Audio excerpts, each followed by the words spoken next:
Today's the third episode of the series, focusing on sex during menstruation, this time from the male perspective.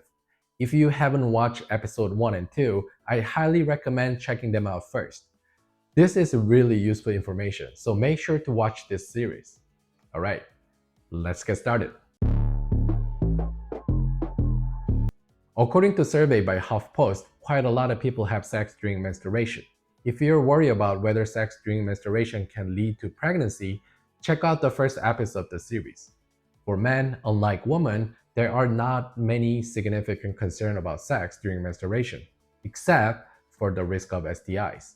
However, extra cautious is needed when it comes to the blood-borne sexual transmitted infections, right? What do you think of first when you think about STIs? That's right, HIV. Just because you have sex once with a HIV positive partner doesn't mean you will definitely get infected. Studies vary, but in general, the chance of contracting HIV from a single sexual encounter is about 1% or even lower. But if there is a blood or open wound, the risk significantly increases. This means that if your partner is unknowingly HIV positive and you have sex during menstruation, the menstrual blood could increase the risk of a transmission. But there are also studies that challenge this theory. Some studies haven't been able to clearly prove that sex during menstruation increases the risk of HIV transmission.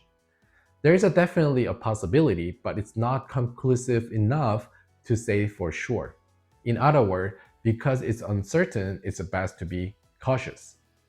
Aside from HIV, there are many other infections that can spread through blood. You might not know what STIs your partner has, and some of them aren't easy to treat. To minimize risk, using a condom during period sex is essential. Don't assume it's just relatively safe just because pregnancy risk is low. Instead, you should recognize that the risk of STIs increases. Next, let's talk about herpes. When herpes appear on the genitals, it looks like this. When your body is in good condition and your immune system is strong, herpes stay dormant and risk of transmission is low. But when your health is declined or your immunity weakens, herpes can flare up as a blister, increasing the risk of transmission. So, if a woman has a herpes, it may flare up more easily during her period, which means her partner is more likely to get infected. But there's also counter argument to this too. When researchers examined HIV positive women, they found that the presence of herpes DNA in the cervix was not significantly different throughout the menstrual cycle. But we don't have enough data on what happens in women who are not HIV positive, or whether herpes is actually more contagious during menstruation. Even though the data is lacking, the possibility still exists. So it's important to be cautious. It'll be weird to tell you to check your partner's genital before have sex, right? That's just not realistic. In fact, 85% of people with herpes don't even know they have it.